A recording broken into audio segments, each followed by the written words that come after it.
మరి ఆ వైఫ్కి ఎంత ట్రామా ఉండాలి. సో తల్లికి ఉండాల్సిన ప్రాబ్లం సడన్గా ఫాదర్కి ఎందుకు వచ్చింది?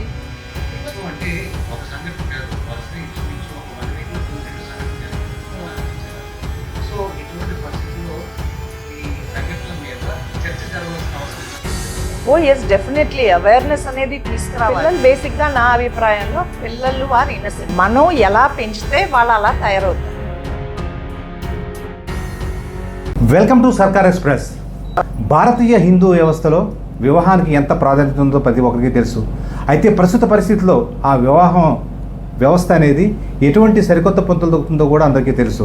సో ఈ ఏదైతే ఉందో సహజీవనం పేరిట వివాహానికి ముందు, అదేవిధంగా వివాహం తర్వాత కూడా ఈ వ్యవస్థ అంతా కూడా భ్రష్టు పట్టిపోయి, అంటే దీని ప్రభావం పిల్లల మీద కూడా పడే వ్యవస్థ తీసుకుంది. ఆ క్రమంలోనే ప్రస్తుతం మనం చూస్తున్నాం అనేక పోకడలు, సరికొత్త పోకడలు చూసుకుంటున్నాయి. తాజాగా ఉమ్మడి తూర్పుగోదావరి జిల్లాలో అంటే తల్లిదండ్రులు వాళ్ళ పిల్లల మీద ఆశలు పెంచుకోవడంతో పాటు వాళ్ళు ఊహించిన దానికన్నా వాళ్ళు రీచ్ అవ్వలేకపోతున్నారని వాళ్ళని అంటే ఎవరైతే కన్నారో వాళ్ళని కడతీర్చే ప్రయత్నం చేస్తున్నారు. అసలు ఎందుకు ఈ పరిస్థితులు వస్తున్నాయి, అసలు దీనికి ఎందుకు వాళ్ళకి ఈ మార్పులు చోటు చేసుకుంటున్నాయి అనేది మన దగ్గర ప్రముఖ సైకాలజిస్ట్ విజయలక్ష్మి గారు మన దగ్గర ఉన్నారు. వాళ్ళని తెలుసుకునే ప్రయత్నం చేద్దాం.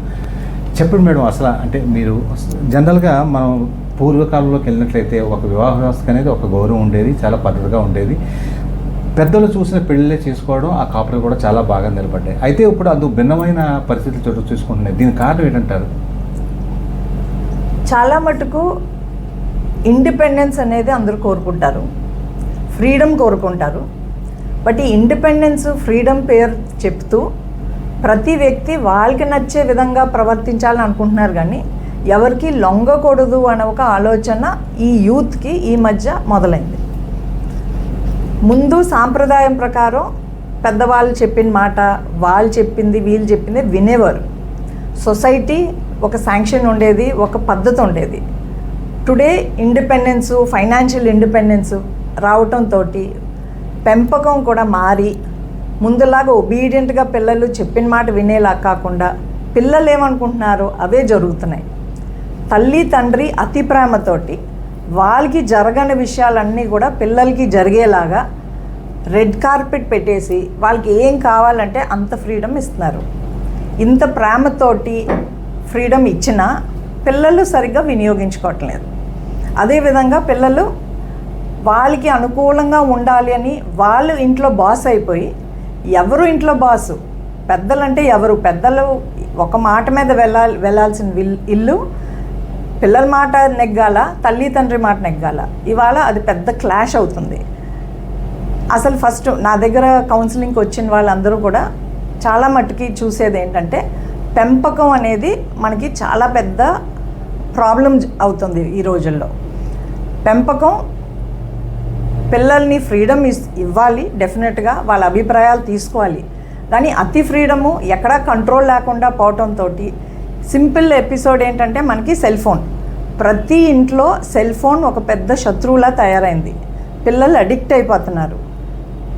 పేరెంట్స్ నో చెప్తే పిల్లలు వినటం లేదు.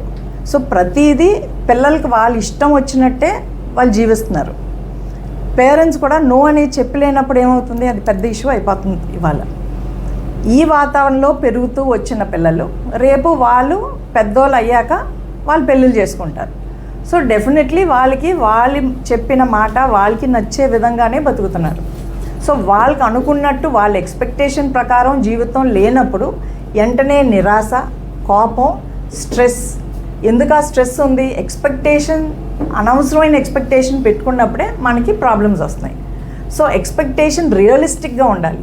మన ఇవాళ రియలిస్టిక్ ఎక్స్పెక్టేషన్ ఎక్కడుంది? అందరూ ఊహించుకుంటున్నారు జీవితం ఇలా ఉండాలి, అలా ఉండాలి. ఎవరికి తోచినట్టు వాళ్ళు బతుకుతున్నారే కానీ ఒక సొసైటీ, ఒక సాంప్రదాయం, ఇది పద్ధతి, మనం పద్ధతి బ్రేక్ చేయకూడదు, ఇలాంటివన్నీ ఆ బౌండరీస్ ఎక్కడా లేవు. టుడే ఇంటర్ కాస్ట్ మ్యారేజ్ కానీ అన్నీ కూడా ఎవరికి నచ్చినట్టు వాళ్ళు ప్రవర్తిస్తున్నారు. సో సొసైటీ అనేది కొంచెం మనకి డెఫినెట్గా వీక్ అవుతుంది. జాయింట్ ఫ్యామిలీ సిస్టమే కాదు, సొసైటీ కూడా రూల్స్ అండ్ రెగ్యులేషన్స్ కూడా కొంచెం వీక్ అవుతుంది. అంటే జనరల్గా మనం గతంతో పోల్చి చూసుకుంటే పూర్వకాలంలో పెళ్ళి అయ్యే వరకు కూడా ఎవరైతే ఉన్నారో ఈ వధువులు ఒకరినొకరు చూసుకునేవారు కాదనేది మీకు తెలిసిందే. ఆ పెళ్లి పీటల మీద ఒకరినొకరు చూసుకునేవారు. అటువంటిది ఈరోజు పరిస్థితి ఎట్లా తయారైపోయిందంటే పెళ్లికి ముందే సహజీవనం, పెళ్లికి ముందే ప్రీ వెడ్డింగ్ షూట్స్ అంటూ ఇది మన సంప్రదాయం రకరకాల పంతులు తొక్కుతుంది. సో ఇవి కూడా ఇటువంటి ఈ అనర్థాలు జరగడం కూడా ఒక విధంగా కారణం అంటారా? డెఫినెట్లీ, బికాజ్ ప్రతి వ్యక్తి వాళ్ళు ఏదో డ్రీమ్ వరల్డ్లో ఉంటారు. ఇవాళ టీవీ సినిమాలు చూసేసరికి ప్రతి వ్యక్తికి మా ఐడియలిస్టిక్గా నా లైఫ్ ఇలా ఉండాలి. ఎవరికి వాళ్ళు ఉన్న జీవితం నచ్చటం లేదు. వాళ్ళు పుట్టింట్లో ఉన్న వ్యవస్థ ఎక్కడైతే ఉందో తల్లి తండ్రి ఏదైనా అడ్డు చెప్తే వాళ్ళ కోపాలు వచ్చేసి వాళ్ళకి ఏదో ఊహించుకుంటారు, నాకు ఫ్రీడమ్ కావాలి, ఇంట్లో నుంచి వదిలి వెళ్ళిపోవాలి. టుడే ఇవాళ లవ్ స్టోరీస్ అన్నీ ఎందుకు వస్తుంది? ఏదో బాయ్ ఫ్రెండ్ ఏదో అందంగా మాట్లాడతాడని, అమ్మాయి ఏదో పువ్వుల్లో పెట్టి చూసుకుంటుందని వాళ్ళు ఏదో ఐడియలిస్టిక్గా వాళ్ళు ఒక ప్రపంచంలోకి వెళ్ళిపోతారు. సో మ్యారేజెస్ అనేది వాళ్ళకి లైఫ్లో ఒకటే అని వాళ్ళకి అందరికీ common concept. It's not that ఏదో 2 మ్యారేజ్లు చేయాలనే రూల్ లేదు. కానీ బెస్ట్ మ్యారేజ్ కావాలి, బెస్ట్ ఐడియలిస్టిక్ కండిషన్స్ కావాలి, సినిమా స్టైల్లో ఉండాలి. సో ప్రతి వ్యక్తి పెళ్ళి ముందే అన్ని రకాలు బిహేవియర్లు జరిగిపోతున్నాయి. ఫోటోషూట్ కానీ, బయట తిరగటం కానీ, అన్నీ ఎంజాయ్ చేయటం కానీ. సో బెస్ట్ బిహేవియర్లో ఉండి ఒక ఫాల్స్ షోలో ఉంటారు. వేరేస్ పెళ్ళి తర్వాత అసలైన స్వరూపాలు కనిపిస్తాయి. ఎక్కడైతే ముందు ఫ్రీడమ్ ఉందో అమ్మాయి ఏం చెప్పినా ఏమి అడ్డు చెప్పరు, అబ్బాయి ఏం చేసినా అమ్మాయి అడ్డు చెప్పదు. బట్ పెళ్ళి తర్వాత ఏమవుతుంది? కంట్రోల్స్ మొదలవుతాయి. సో ఆ కంట్రోల్ సిస్టంలో ఏముంది? నువ్వు ఎందుకు ఇలా చేస్తున్నావు, నువ్వు ఎందుకు ఇలా చేస్తున్నావు. సో ప్రతిదీ తప్పులాగా తయారవుతుంది. సో ఇవాళ అడ్జస్ట్మెంట్స్ అనేది ఎందుకు ప్రాబ్లం అవుతుందంటే పెళ్ళి ముందు చూపించిన వ్యక్తి వేరు, పెళ్ళి తర్వాత ఉన్న వ్యక్తి వేరు. అడ్జస్ట్మెంట్స్ అనేది ఎవరిలో లేదు. ప్రతి వ్యక్తి వాళ్ళ ఫ్రీడమ్, వాళ్ళ ఇండివిజువాలిటీ కావాలి. So definitely clash of personalities వస్తాయి. ముందు కూడా క్లాషెస్ ఉన్నాయి. జాయింట్ ఫ్యామిలీ కానీ పూర్వీకులైనా డెఫినెట్లీ డిఫరెన్స్ ఆఫ్ పర్సనాలిటీ ఉంది. కానీ అప్పుడు అడ్జస్ట్మెంట్ ఉండేది, తట్టుకునేలాగా ఉండేది. తల్లి తండ్రి ఏమంటారో అని ఒక భయం, సొసైటీ ఏమంటుందని ఒక భయం. ఇవాళ అది ఏమీ లేదు. ఎవరు నచ్చినట్టు వాళ్ళు జీవిస్తున్నారు. అంటే ఎవరు దీనికి కారణం అంటారు? అంటే ఇప్పుడు తల్లిదండ్రులకి వాళ్ళ చేతులు ఏం లేకపోతుంది పెళ్ళి అయిన తర్వాత. సో పెళ్ళి అయిన తర్వాత పెళ్ళి మీకు తెలియదు కదా, ఈ మధ్యన పెళ్ళిళ్ళన్నీ కూడా అంటే కొన్ని కోట్ల రూపాయలు ఖర్చు పెట్టి పెళ్లి చేస్తున్నారు. సో ఇంత ఖర్చు పెట్టి వీళ్ళు పట్టుమని 10 నెలలు కూడా కాపురం చేయలేని పరిస్థితి వచ్చేస్తుంది. అంటే ఎందుకు వస్తుంది? రేపు పొద్దునంటే ఈ ప్రభావం వాళ్ళ పిల్లల మీద కూడా పడుతుంది కదా. డెఫినెట్లీ. అంటే పేరెంట్స్కి ఏంటంటే యాక్చువల్లీ వాళ్ళ పెంపకం అనేది ఒక పెద్ద ఇష్యూ. ద బేస్ ఫౌండేషన్ ఇవాళ ప్రాబ్లమ్స్ అన్నీ కూడా పెంపకంలో నుంచే మొదలవుతుంది. బికాస్ పిల్లలకి మనం బెస్ట్ ఇవ్వాలని అనుకుంటాం, అదేవిధంగా ఎక్స్పెక్టేషన్స్ సొసైటీ దగ్గర షో ఆఫ్ పాయింట్ కూడా ఉంటుంది. సో పెళ్ళిళ్ళు వచ్చేసరికి పిల్లలు ఒప్పుకుంటే కానీ పెళ్ళి జరగదు. ఏదైనా ఫోర్స్ చేస్తే మనకు హక్కులు ఉన్నాయి, మనకి ఫ్రీడమ్ ఉంది, మనకి రైట్స్ ఉన్నాయి అని పోరాడతారు. ఇవాళ 18 years దాటింది అంటే ఒక చైల్డ్కి నాకు హక్కు ఉంది, తల్లి తండ్రి మీద తిరగబట్టడానికి అవకాశం ఉంది, ఇది పెద్ద ఇష్యూస్ అయిపోతాయి. పిల్లలు పుట్టింట్లో ఉండి నాకు 17 ఉంది, నేను ఇప్పుడు మాట్లాడటానికి లేదు, మా అమ్మ నానే బలం, టుమారో నేను 18 అయిన తర్వాత నా ఇష్టం, నా అనుకున్న వాడితో అప్పుడు డిస్క్లోజ్ చేస్తాను నా love story. So they are waiting for that 18 years of freedom, legal sanctity అది. సో ఆ 18 years ఈజ్ ఒక బౌండరీ. అండ్ ప్రతి what was the point you're talking about? పెంపకం పేరెంట్స్కి పిల్లల మీద కంట్రోల్ లేదు. బట్ సొసైటీ కోసం నా పిల్లలకి నేను ఘనంగా పెళ్లి చేయాలి. సో పిల్లలు నచ్చిన పెళ్ళే వాళ్ళు చేయాలి. సో వాళ్ళు అప్రూవ్ చేస్తేనే చేయాలి. సో వాళ్ళ వరకు వాళ్ళ డ్యూటీ పర్ఫెక్ట్గా చేస్తారు, గ్రాండ్గా చేస్తారు. పిల్లలకి ఏమి అద్భుతంగా చేయాలో చేయాలి, వాళ్ళ రెస్పాన్సిబిలిటీ వాళ్ళు క్లియర్ చేసుకుంటున్నారు. బట్ పిల్లలు వాళ్ళకి బాధ్యత తెలియటం లేదు. సో అంటే ఇప్పుడు వీళ్ళు ముందు వాళ్ళు ప్రేమించుకుంటున్నారు, తర్వాత తల్లిదండ్రులు చెప్తున్నారు. సో వాళ్ళు వెర్షన్లో వాళ్ళు అసలు అంటే జనరల్గా వీళ్ళెవరు అంటే వెనక బ్యాక్గ్రౌండ్ కంపల్సరీ చూడాల్సిన పరిస్థితిలోనే బ్యాక్గ్రౌండ్ కూడా చూస్తున్నారు. సో వీళ్ళు ఎవరైతే ఉన్నారో ఇంకొక అడుగు ముందుకేసి మేము అసలు ముందర మేము ఎవరేంటో అనేది మా అభిప్రాయాలు కలుస్తాయో లేదని మేము తెలుసుకుందాం అనుకుంటున్నాం. కొన్నాళ్ళ మీద సహజీవనం చేద్దాం అనుకుంటున్నారు. దానికి కూడా తల్లిదండ్రులు ఓకే అంటున్నారు. కానీ ఇన్ని చేసిన తర్వాత పెళ్ళి అయిన తర్వాత కూడా వీళ్ళకి మళ్ళీ మనస్పతులు వచ్చి విడిపోవడం అంటే సైకలాజికల్గా ఇది ఎటువైపు దారితీస్తుంది? నో, బికాజ్ లవ్లో ఉన్నప్పుడు ఫస్ట్ మనం గుర్తు పెట్టుకోవాల్సింది ఇద్దరు కూడా బెస్ట్ బిహేవియర్, ఇద్దరు కూడా మంచి పర్స్పెక్టివే చూపిస్తారు. పెళ్ళైన తర్వాతే ఇంకో స్వభావం కనిపిస్తుంది. ఇదే అరేంజ్ మ్యారేజ్ అయితే లిటిల్ ఫ్లేవరు, మంచి చెడు రెండు కూడా కనిపిస్తూ ఉంటుంది. ది యాక్చువల్ పర్సనాలిటీస్ బయటకు వస్తూ ఉంటే సందర్భం బట్టి వాళ్ళు మారుతూ ఉంటారు. బట్ ఇక్కడ before the wedding only good personality, best behaviour. పెళ్ళి తర్వాతే ఇంకో వ్యక్తి ఆ protect, authoritative nature, controlling nature, questioning nature, ఆ వ్యక్తిత్వం పెళ్లి తర్వాతే బయటకు వస్తుంది. అప్పుడు ఓర్పు సహనం లేకపోవడంతో చాలా మటుకు ప్రాబ్లమ్స్ జరుగుతున్నాయి. సో వీళ్ళకి పెళ్ళి అయినప్పుడు పూర్తిగా తల్లిదండ్రుల మీద పూర్తి బాధ్యత వదిలిపెడతలేదు, వీళ్ళు తగ్గట్టుగా తీసుకుంటున్నారు. ఎస్. సో వీళ్ళకి పుట్టిన పిల్లలు ఉన్నారు, వీళ్ళకి పుట్టిన పిల్లలు మా మాటే వినాలనుకోవడం ఎంతవరకు? ఫస్ట్ ఏంటంటే ఇప్పుడు ప్రేమించి పెళ్లి చేసుకున్న యంగర్ జనరేషన్ వాళ్ళకి ఇండివిజువాలిటీ లేదు, వాళ్ళకే ఒక క్లారిటీ లేదు, వాళ్ళకి ఒక థాట్ ప్రాసెస్ లేదు. జీవితంలో వాళ్ళు ఈ పోరాటంలో ఎలా నెగ్గుకొని రావాలో వాళ్ళకి తెలియదు. వాళ్ళనేమో పెళ్ళిళ్ళు చేసేస్తున్నారు, వాళ్ళకేమో పిల్లలు కనేస్తున్నారు. ఎందుకు పిల్లలు కంటున్నారో వాళ్ళకి తెలియదు, ఆ పిల్లల్ని ఎలా పెంచాలో తెలియదు. వాళ్ళ తల్లి తండ్రికి అప్పచెప్పేస్తారు. సో వాళ్ళ బాధ్యత ఎక్కడ తీసుకోరు. Most of them are working. So ఉద్యోగం చేసే వాళ్ళకి టైం లేదు. సో డెఫినెట్లీ వాళ్ళ తల్లి తండ్రి ఇన్వాల్వ్ అయిపోయి నాయనమ్మలో అమ్మమ్మలో ఎవరో ఒకళ్ళు వచ్చి చూసుకుంటారు. అక్కడ మళ్ళీ ఆ కాంప్లెక్స్ డైనామిక్స్, ఇటువైపు అటువైపు ఉన్న సిచ్యువేషన్స్, కమ్యూనికేషన్స్ ఇవన్నీను.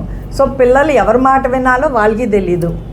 సో తల్లి తండ్రి పెద్దగా ఇన్వాల్వ్ అవ్వరు. మహా అయితే తల్లి కోపగించేసి ఏదో తిట్టేస్తుంది, ఫాదర్ వచ్చి తల్లిని తిడతారు. ఈ డైనామిక్స్, ఫ్యామిలీ డైనామిక్స్లో తల్లి తండ్రి ఒక మాట మీద ఉండరు. వీళ్ళకి పిల్లలు అతి ఫ్రీడమ్ ఇచ్చేస్తారు. ఈధర్ ఫుల్ ఫ్రీడమ్ ఇస్తారు, లేకపోతే ఫుల్ కంట్రోల్ ఉంటుంది. సో అక్కడ ఏమవుతుంది, పిల్లలు తిరగబడతారు, లేకపోతే తల్లి తండ్రి స్ట్రిక్ట్ పెంపకంతో వాళ్ళు ఒత్తిడి ఫీల్ అయ్యి బతుకుతూనే ఉంటారు. సో స్ట్రెస్ అనేది అన్ని చోట్ల ఉంది. బికాజ్ ఫస్ట్ మదర్ ఫాదర్కి పీస్ ఆఫ్ మైండ్ లేదు. అక్కడి నుంచి పిల్లలకి వీళ్ళేమిస్తారు. అండ్ ఒకవేళ ఓకే బాగానే ఉన్నది ముందుకు వెళ్ళారంటే they want to give the best to the child. So best ఇవ్వాల్సినప్పుడు ఎక్స్పెక్టేషన్స్ ఎక్కువ, అన్నీ ఇచ్చేద్దాం, బెస్ట్ స్కూల్, కాస్ట్లీయర్ స్కూల్, డబ్బుతోటి కొనేవన్నీ బాగానే ఇస్తున్నారు, కానీ వాళ్ళు ఒక వ్యక్తిత్వంగా ఇవ్వాల్సింది కోల్పోతున్నారు.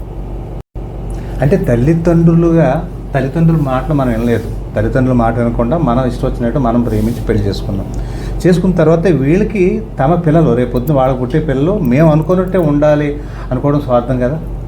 డెఫినెట్లీ స్వార్థం, కానీ అది అమాయకత్వం కదా. అండ్ రోజులు మారుతున్నాయి. సో ఆ ముందు జనరేషన్కి ఒక్కొక్క జనరేషన్ మారినప్పుడు డెఫినెట్లీ జనరేషన్ గ్యాప్ ఉంది, పెంచే విధానం ఉంది. అండ్ యాజ్ ఒక్కొక్క జనరేషన్ వెళ్ళేసరికి డైల్యూట్ అయిపోతుంది. సో ఈ డైల్యూషన్లో మనకు వాల్యూస్ లేవు, ఒక కట్టుబాటు లేదు, ఒక సాంప్రదాయం లేదు, ఎవరు నచ్చినట్టు వాళ్ళు ప్రవర్తిస్తున్నారు. So definitely disintegration of the society జరుగుతుందని అనుకోవచ్చు.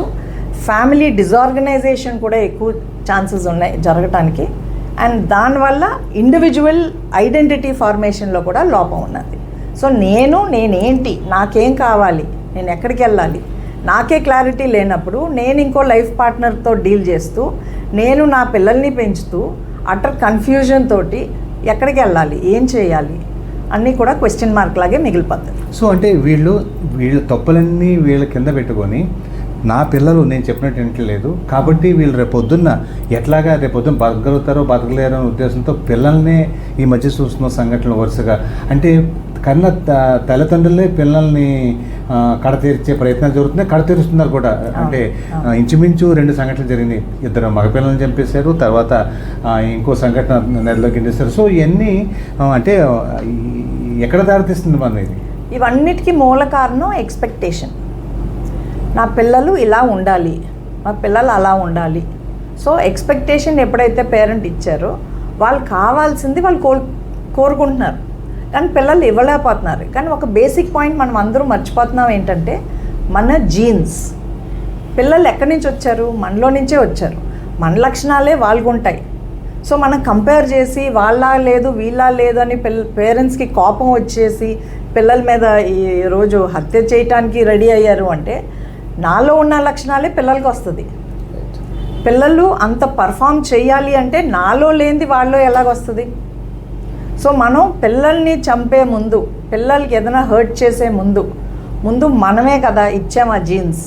సో మన రెస్పాన్సిబిలిటీ, మనం మంచి అవకాశాలు ఇవ్వాలే కానీ ఎక్స్పెక్టేషన్స్ అనేది మనం పెట్టకూడదు.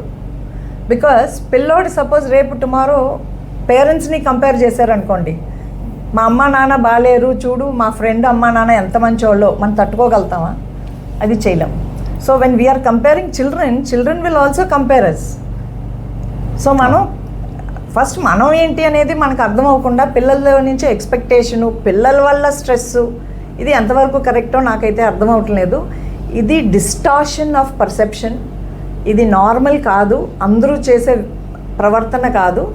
కానీ ఇది మనం ఖండించాలి. It is not a great behaviour అనేది సొసైటీ అన్నిటికీ వ్యక్తపరిచితే నెక్స్ట్ టైం ఎవరన్నా ఇలా చేయాలి అనుకున్నప్పుడు రెండోసారి ఆలోచిస్తారు. అంటే నీ తల్లిదండ్రుల మాట నువ్వు వినకుండా నువ్వు పెళ్లి చేసుకొని వేరే ఇంకో ఇతర పిల్లలకు నువ్వు జన్మనిచ్చి ఆ పిల్లలు నా మాట వినటలేదు, నేను అనుకున్న ఆలోచనకు రీచ్ అవ్వట్లేదని చంపడం ఎంతవరకు correct madam? It is wrong. అసలు లవ్ మ్యారేజ్ అయి ఉన్నా అరేంజ్ మ్యారేజ్ అయినా పిల్లల్ని హత్య చేయటం అనేది చాలా పెద్ద నేరం. కానీ ఆ హత్య వల్ల మనం ఎవరిని శిక్షించాలి? అసలైన వాళ్ళే లేదు. అంటే కొన్ని కేసులు నాకు అర్థమవుతుంది ఏంటంటే పేరెంట్స్కి extreme love, extreme stress, extreme expectation వల్లే ఈ ప్రవర్తన అనేది జరుగుతుంది. బట్ నాకు ఈ కేస్ స్టడీ చేసినప్పుడు ఫాదర్ కిల్డ్ 2 చిల్డ్రన్, కానీ వైఫ్ని వదిలేశారు. మరి ఆ వైఫ్కి ఎంత ట్రామా ఉండాలి? ఇప్పుడు ఫాదర్ ఒకటే కాదు కదా చూసుకునేది, యాక్చువల్లీ తల్లి చూసుకోవాలి. సో తల్లికి ఉండాల్సిన ప్రాబ్లం సడన్గా ఫాదర్కి ఎందుకు వచ్చింది? బికాస్ ఫాదర్ ఉద్యోగం చేస్తున్నాడు, బయటికి వెళ్తున్నాడు, ఎక్కువ స్ట్రెస్ పిల్లల మీద పెట్టలేరు. సో ఆయన జాబ్లో ఉంటారు. సో తల్లికే కదా ఇంత స్ట్రెస్ రావాలి? అసలు ఇంట్లో ఉండని మనిషి, ఉండని తండ్రికి ఎందుకు ఇంత స్ట్రెస్ రావాలి? అండ్ తల్లి ఇవన్నీ చూసుకుంటూ ఎక్కడన్నా ఒక డేంజర్ సిగ్నల్ అనిపిస్తే తల్లి మనకి కంప్లైంట్ చేస్తుంది, ఆర్ ఎక్కడన్నా బయటకు రావాల్సిన అవకాశం వస్తుంది. కానీ ఇక్కడ తల్లికే షాక్లో ఉన్నప్పుడు అసలు తల్లికే అంచనా వేయలేదు మా ఆయన పిల్లల్ని చంపుతారని. సో అది షాకింగ్. అంటే ఇది ఒక ఆవేశమైన మూమెంట్లో ఫాదర్ చేశారా, ఆయనకి కోపంతో చేశారా, బాధతో చేశారా, ప్రేమతో చేశారా, అది మనకి అర్థం అవ్వాలి. సో అంటే ఒక సంఘటన కాదు, వరుసనే ఇంచుమించు ఒక 1 వీక్లో 2 సంఘటనలు జరిగినాయి మన జిల్లాలో. సో ఇటువంటి పరిస్థితుల్లో ఈ సంఘటనల మీద చర్చ జరగాల్సిన అవసరం ఉందంటారు లేదంటారు? ఓ ఎస్, డెఫినెట్లీ అవేర్నెస్ అనేది తీసుకురావాలి. బికాస్ పిల్లలు బేసిక్గా నా అభిప్రాయంలో పిల్లలు ఆర్ ఇన్నసెంట్. మనం ఎలా పెంచితే వాళ్ళు అలా తయారవుతారు. మన జీన్స్ ఎలాగైతే మనలో నుంచి వాళ్ళకి వెళ్తాయో అంతే కెపాసిటీస్ వాళ్ళకు ఉన్నాయి. సో జెనెటిక్ ఎండోమెంట్ అంతే ఉండి మన పెంపకంలో కరెక్ట్గా ఉంటే పిల్లల్లో లోపం ఎందుకు రావాలి? నిజంగా చదువు కోసం ఎవరు చంపాల్సిన అవసరం లేదు. చదువు ఈజ్ ఓన్లీ అ టెక్నిక్. నా బ్రెయిన్కి తగ్గట్టు టెక్నిక్ నేను ఉపయోగించుకుంటే నేను ఏ మార్కులన్నా తెచ్చుకోగలుగుతాను. ఒక్కొక్కరికి ఒక్కొక్క టైప్ ఆఫ్ మెంటాలిటీ ఉంటుంది. సో ఆ స్టైల్ ఆఫ్ స్టడీ బట్టి ఎలా చదువుకోవాలనేది ఒక్కొక్క ఇండివిజువల్కి డిఫరెంట్గా ఉంటుంది. సో దానివల్ల చంపేయాల్సిన అవసరం లేదు. సో ఈవెన్ క్రిమినల్స్ మనం జైల్లో ఎందుకు వేస్తున్నాం? ఉరి శిక్ష ఎందుకు తీసుకోవటం లేదు? We're giving them time for reformation to change. మన పిల్లలకి అంత అవకాశం ఇవ్వమా?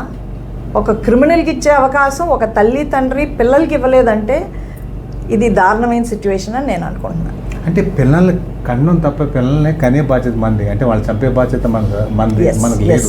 సో అటువంటప్పుడు ఇటువంటి సంఘటనలు జరగకుండా అంటే ప్రభుత్వ పరంగా ఎటువంటి చర్యలు తీసుకుంటే బాగుంటుందని ఒక సైకాలజిస్ట్గా మీరు భావిస్తున్నారు? See, it should be an act that parents have no right to take the life of the child. అది ఎక్కడన్నా మనకి తెలిసిందే, అది ఇంకొక చట్టం ఏం రావక్కర్లేదు.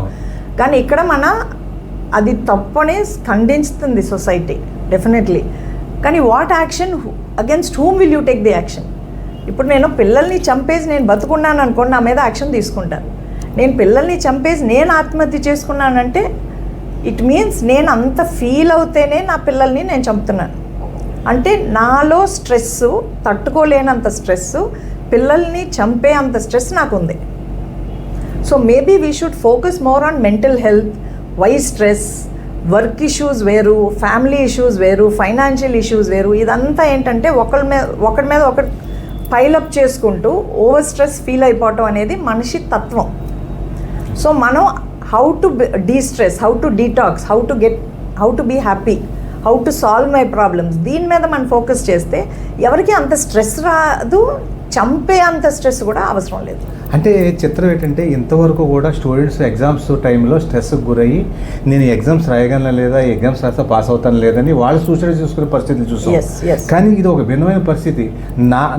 నేను అనుకున్న అంచనాలకి నా పిల్లలు రీచ్ అవ్వలేకపోతున్నారు, రేపు పొద్దున్న సమాజంలో వీళ్ళు ఎలా బతుకుతారు అని తండ్రి పిల్లల్ని చంపేసే పరిస్థితి వచ్చింది. సో దీన్ని బట్టి ఈ విద్యా సంస్థల పాత్ర ఏంటంటే, ఈ విద్యా సంస్థలు ఈ తల్లిదండ్రులని కూర్చోబెట్టి ఏమైనా అవగాహన చేస్తే బాగుంటుందంటారా? ఐ థింక్ ఇక్కడ చదువు విషయంలో ఏ స్ట్రెస్ వచ్చినా ఇది పెద్ద ఇష్యూ కాదు. ఒక ఇన్ఫర్మేషన్ని నేను దాన్ని చదువుకొని ఎన్కోడ్ చేసుకొని నా బ్రెయిన్లో మెమరీలో స్టోర్ చేసి మళ్ళీ రేపు నేను ఎగ్జామ్ హాల్లోకి వెళ్ళి పేపర్ మీద రాసినప్పుడు ఆ స్టోర్ అయిన మెమరీ బయటకు రావాలి. అంతకన్నా ఏముంది education? Education is not stress, it is how you process information. కానీ ఇవాళ అందరికీ ఒత్తిడి అనేది కామన్గా వాడే లాంగ్వేజ్. అసలు నిజంగా అది స్ట్రెస్ కాదు. మనం ఓవర్ సెన్సిటివ్ అయిపోయి మనం బద్దకిస్తులయ్యి మనకు చదువుకునే స్టడీ హ్యాబిట్ సరిగ్గా లేకుండా చదువు స్ట్రెస్ అనేది తప్పు. చదువుకునే పద్ధతి, చదువుకునే విధానం మార్చుకుంటే ఇది ఒత్తిడే కాదు.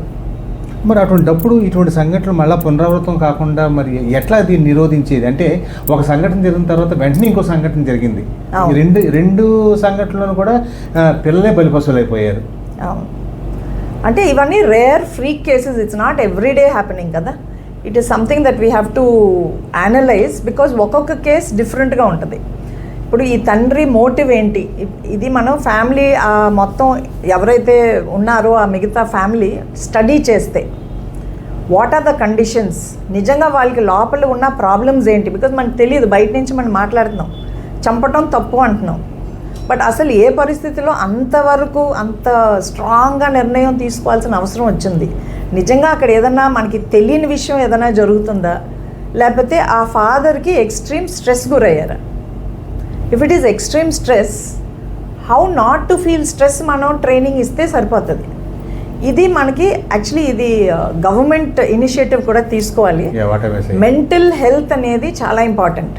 సో ప్రతి వ్యక్తికి ఆ మెంటల్ హెల్త్ ఎలాగా మెయింటైన్ చేయాలి, ఎందుకు నాకు మెంటల్ హెల్త్ లేదు, ఈవెన్ నా వర్క్ అంతా I have been doing research for the past 10 years దాని మీదే.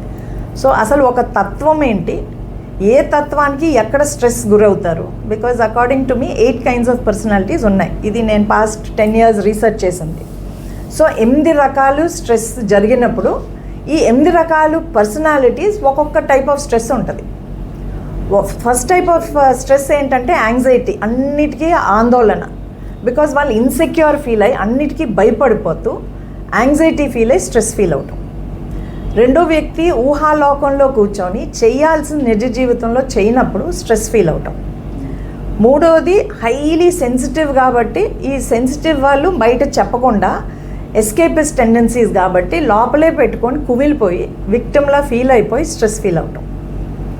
ఇంకోళ్ళు హైలీ ఇంపల్సివ్గా ఏదో పని చేసేయటం, దానివల్ల స్ట్రెస్ ఫీల్ అవటం. ఐదో variety is actually problematic case. వాళ్ళకి అన్నీ తెలుసు, జ్ఞాని టైప్ ఆఫ్ మైండ్ సెట్, కానీ వాళ్ళు నిర్ణయం తీసుకోలేరు. ఎవరేమనుకుంటారు, అవమానం చాలా సీరియస్ ఇంపార్టెంట్ వీళ్ళకి. సో ఈ అవమానం ఫీల్ అయ్యని వాళ్ళు అందరూ ఏమనుకుంటారు, వీళ్ళేమనుకుంటారు, సో దానివల్ల సొసైటల్ స్ట్రెస్ ఎక్కువ.